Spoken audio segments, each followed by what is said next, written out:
Hey guys, it's Boki here with Juki Junkies Home to Gigi's Fabric Shop, and today we're starting kind of like a new segment that we've been wanting to do for a while.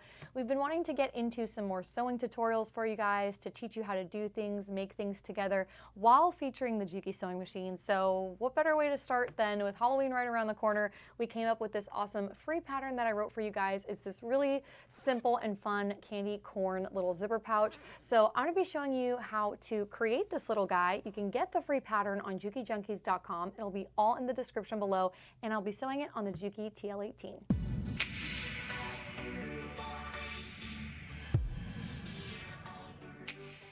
All right, so step number one is going to be head over to JukiJunkies.com and simply purchase the free pattern. So you'll put it in your cart, just follow the checkout process. And once you do it, then you'll receive your physical pattern, you'll print it out. And the way I wrote this pattern for you guys was to create your own template. So I just wanted to make it really easy. Once that's created, you're going to need your 3 colors. And you can kind of get creative here and do patterns. You can do solid, you can do whatever you want. This one I kind of did like a fun girly pink candy corn. This one that I want to make for the sample, I want to do a more traditional candy corn.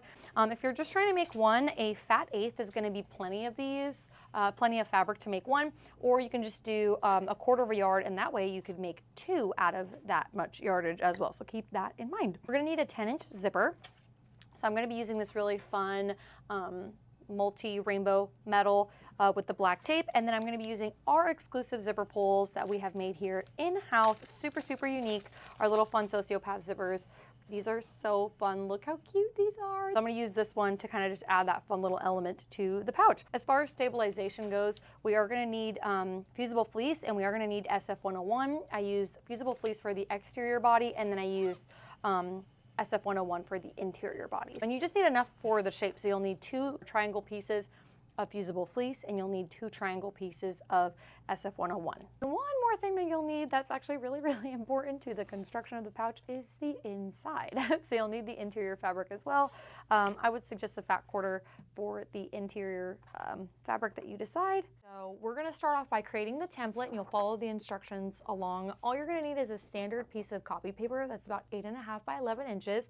And we're going to start off by folding this in half, long ways, kind of like hot dog style.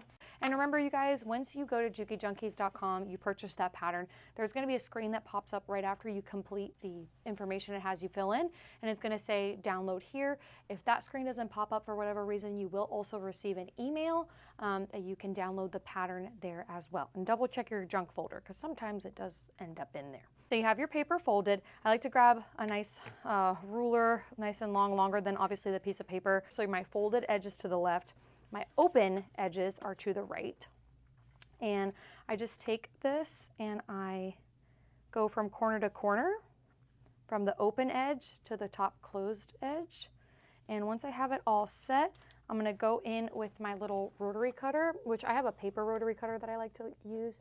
And once I have this good, I just go in and I slice it. If it didn't slice all the way through, you can just use your little paper scissors. And once you do that, you have your template created, just like so. And then what we're going to do now is create the lines to have the little dividers, which once you have the fabric all pieced up, this is what you're going to use to make sure you're cutting your candy corn shape out correctly. So following the instructions in the pattern, we're going to start to create the lines that kind of start resembling the shape of the candy corn. So the first line that we're going to make is going to be 2.5 inches from the bottom edge. So just grab your ruler, 2.5 inches, and then just create that first line. I'm just going to label these just so you're following along. The next one's going to be 7 inches from the bottom. So just to start creating your line. There. All right, so that's 7 inches. So there you go. You have your 3 layers. This is color number 2, and this is color number 1. See how those match up? That's what's going to help you cut it out to have the proper shape. All right, so let's go ahead and start cutting out our fabrics here. Cutting color number 1, which is the tip of the candy corn. This piece needs to be 4 1/4 wide. So I just have a quarter of a yard here that I've folded in half. So now we're just going to go and cut our 4 1/4. Ta-da! There's that. We're going to set that to the side, and then we're going to grab our next piece, which is going to be the middle of the candy corns. Typically this is like the lighter color, the darker colors on the bottom. I'm not going to lie to you guys, I definitely had to look up a picture of a candy corn so I can make sure that I had the right color sequence before I made this pattern, but I definitely got it right. So always want to straighten out your fabric so you have a straight edge to work with, and you always want to iron your fabric before you start cutting everything out, because if it's got all those little wrinkles and crinkles in it, it's not going to be a true accurate cut. So definitely make sure you have everything pressed out. And if you're starting out and you're just learning sewing, I would really recommend that you consider starching your fabric as well. Color number 2 needs to get cut at 5 inches, so we're just going to go in and cut this at 5. I love these Creative Grids rulers. They are amazing. You guys can check out the options that we have on JukiJunkies.com.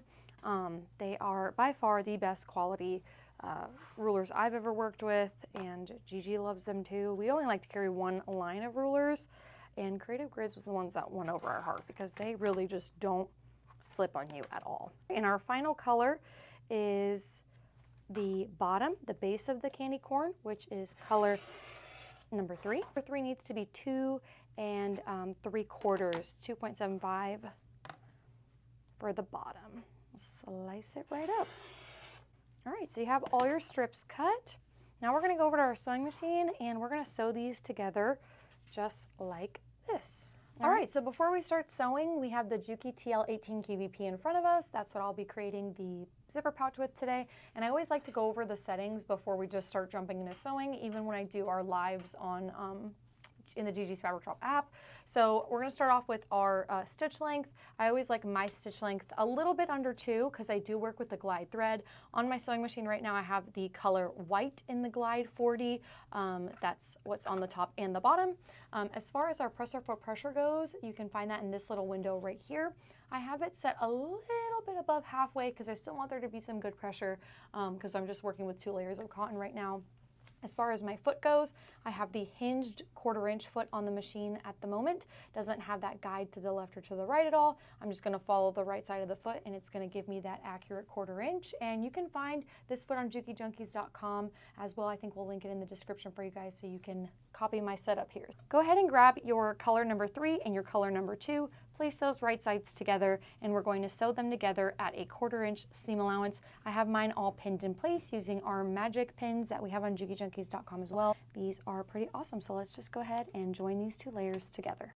Now that we have color number 3 and 2 joined together, go ahead and grab your last strip, which should be your color number 1, the tip of the candy corn, and put these right sides together. All right, so you should see the ugly side of the fabric. Like I said, I'm working with the magic pins.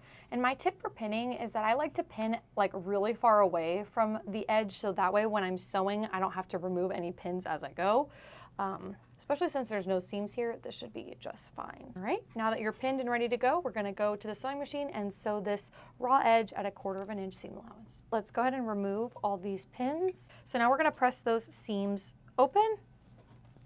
We're gonna flip it to the wrong side, and there's a little bit of controversy here of how to handle seams. Some people like to press them open, some people like to press them to the darker side. I'm an open seam presser unless I deal with something where there's a lot of seams, but I usually like to always press mine open. And when I'm pressing my seams open, I'm also not dragging. I know it may look like that, but I'm holding my iron very lightly above the seams to press them open, and then I press down, because if you glide through your fabric, you're stretching it. You're gonna warp the shape of the fabric, so it's very important to lift and press versus just drag, all right? I'm using our wool mat that we have.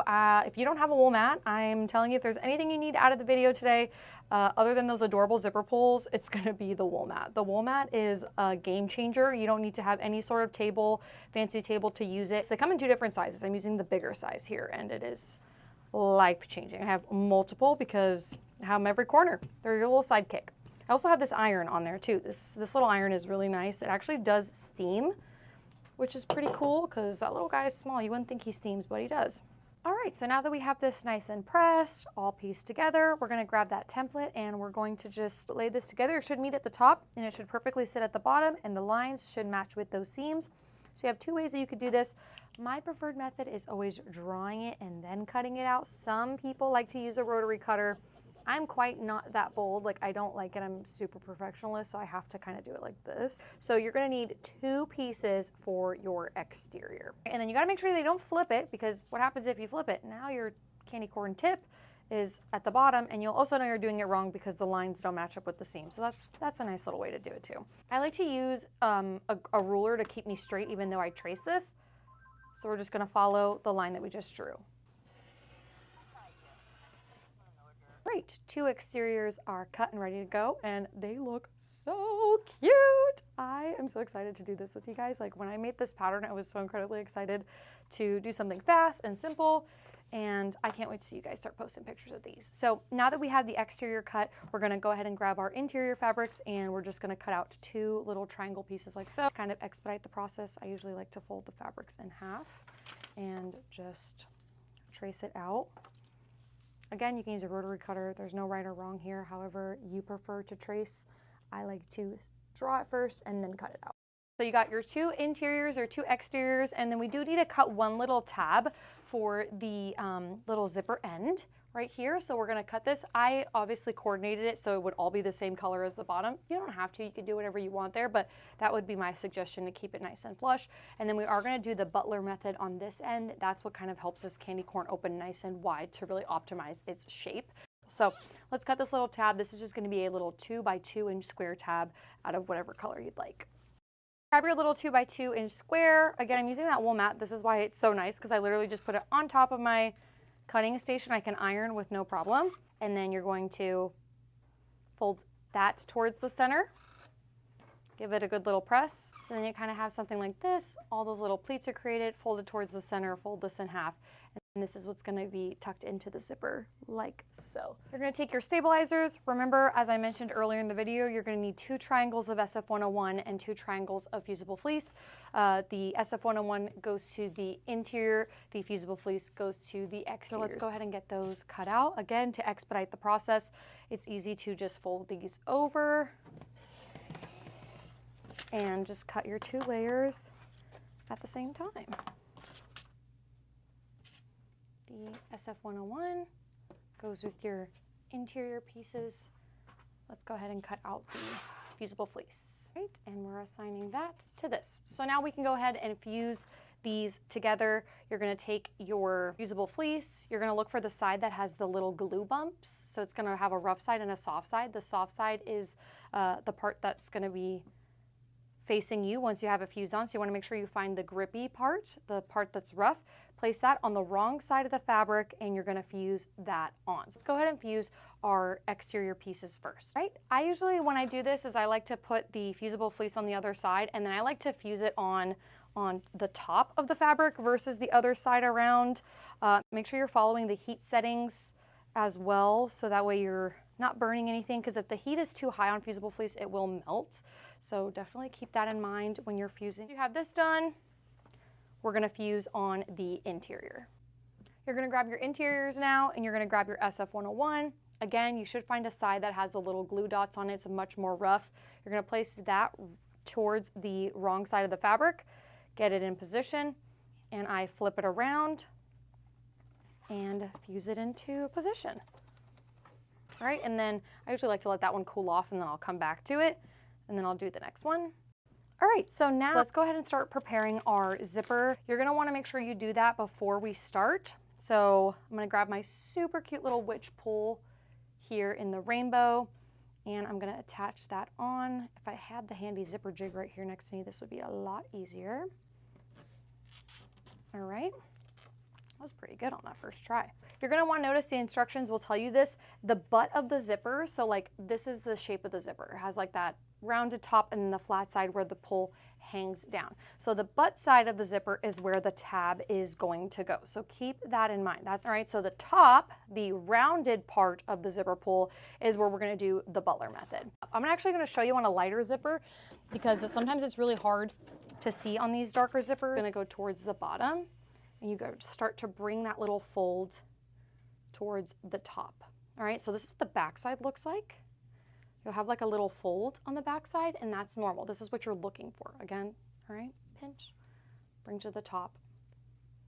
and we're gonna go over to the sewing machine and we're gonna stitch this down, top stitch this right on that edge, nice and secure. All right, so now that you have that in place, what I like to do is I like to usually like grab my scissors or a stiletto or a pin, and I'll like use it to hold it down like this and line it up. And you're sewing right on that edge, y'all, like right on the edge, like 1/8 of an inch, just to secure it all in place. Very careful not to hit your scissors or whatever tool you're using to help you stitch this down. So just like so, you see how I sewed that right on the edge there? Just to hold that in place. You're gonna grab your little tab that you made, go ahead and tuck that zipper in like so. Make sure that it's, you know, consistent, that the bottom and the top are nice and on top of one another, so that way it catches both when you go to stitch it. All right, so once you have that underneath, you're just gonna stitch right along the edge at about 1/8 of an inch, like so. So just like that, and then just make sure it catches the top and the bottom. And then with your scissors, you're just gonna trim off the excess to make it the same size as the actual zipper. All right, so here is the finished zipper. So now we're ready to start assembling all of the layers together. Do keep in mind, whenever you do the Butler method, this is an awesome way, obviously, to get any sort of bag or pouch to open up extra wide, but do keep in mind you do lose 1/2 of an inch of your zipper. So, you know, take an account of that when the pattern asks for a certain size zipper. I wrote this pattern based off of after we do the Butler method, so it was okay, but keep that in mind for other patterns as well. We're gonna grab our zipper, and if you chose to do the coordinated tab to the bottom, that's a nice way to make sure you're doing it the right way, but the Butler method is towards the top of the tip of the candy corn. So you're gonna take your zipper and you're gonna place it right side down, right sides together, so you should be seeing the back side of your zipper. And you wanna make sure that the zipper is positioned so there's about 1 inch on both sides. If it's a little less or a little more, just make sure you have the same amount on both sides, okay? So now we're nice and even. So once that is in position, then you grab your exterior and you're gonna place that on the top and have all of this nice and pinned in place, because then we're gonna sew it together. So now with your sewing machine, you're gonna sew all those 3 layers together. I always like to kind of open it to just see like that I'm doing it correctly. So this is what you should be seeing, right? No seams, everything's nice and together. At 1/4 of an inch, I still haven't changed my stitch length or anything like that. All the settings are still the same.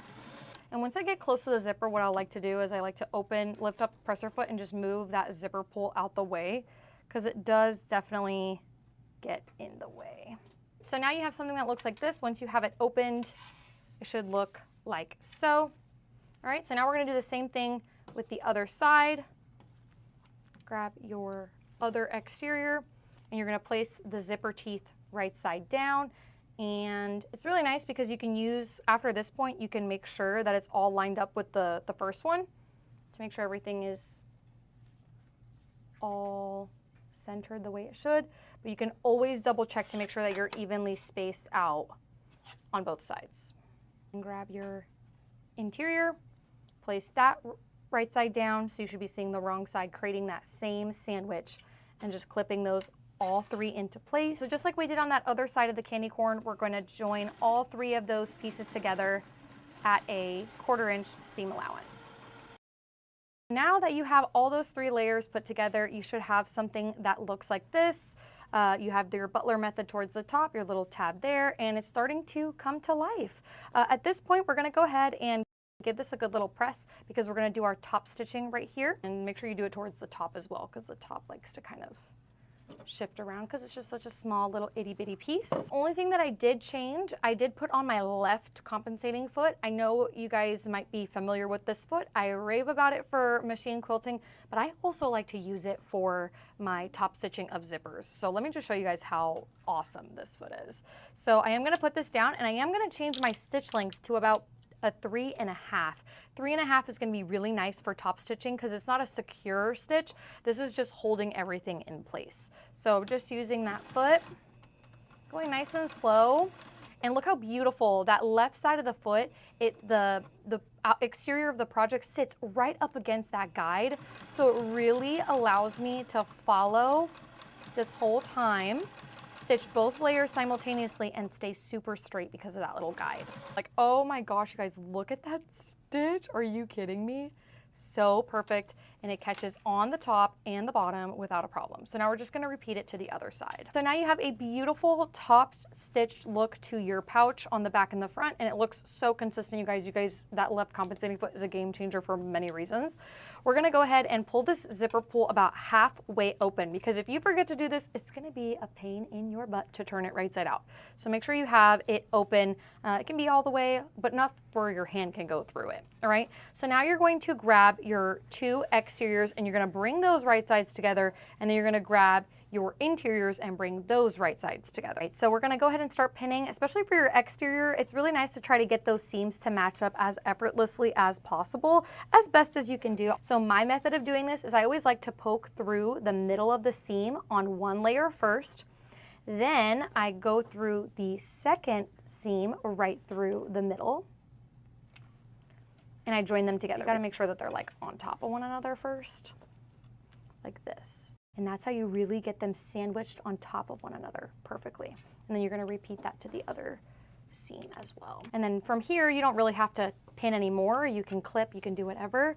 So we're gonna join these seams together now. You're gonna wanna make sure those are really on top of one another. It's nice to kind of flick one seam to one side and the other so you can nest them to really reduce the bulk there. Now I'm working on the interior of the bag. So I'm going to just clip these together. And for my own sanity, I am going to use a friction marker to leave myself an opening that's at least about 4 to 5 inches. So I know that this is an area that I'm going to leave open. Go all the way around. Now we're at the tip of the candy corn. Try your best to get those seams to match up as well. Try to nest them, flick one seam to the left, flick the other to the right, and then you're ready to go. So now that we have everything all the way around, you drew yourself a little indicator that this you're gonna leave open. So all the way around this pouch at 1/4 of an inch, stopping here so we can turn it right side out from that hole. All right, so drop your stitch length back down to that secure piecing stitch. I like to keep mine right under 2 for the glide. And we're just going to stitch all the way around this little candy corn friend at 1/4 of an inch. Making sure you are not sewing over any pins, y'all. These machines do not sew over pins. All right, and once you start approaching the top, you're gonna wanna make sure everything is nice and clear and settled. And then you're just gonna sew all the way off at 1/4 of an inch. Like so, just sewing all the way right off. And then you're gonna pivot to the other angle, starting at that 1/4 inch. Use my little scissors here instead of my fingers. I wanna know how many of you have sewn over your fingers. Comment down below if you've ever sewn over your finger. So now I'm approaching that little space that I told myself that I wanna leave open. So I'm gonna do a back tack stitch here. Very important that you do that because that's a high stress area. So you wanna make sure those stitches are nice and reinforced. And you're gonna go back down here, skip over that little spot, and do the same reinforcement stitch here as well.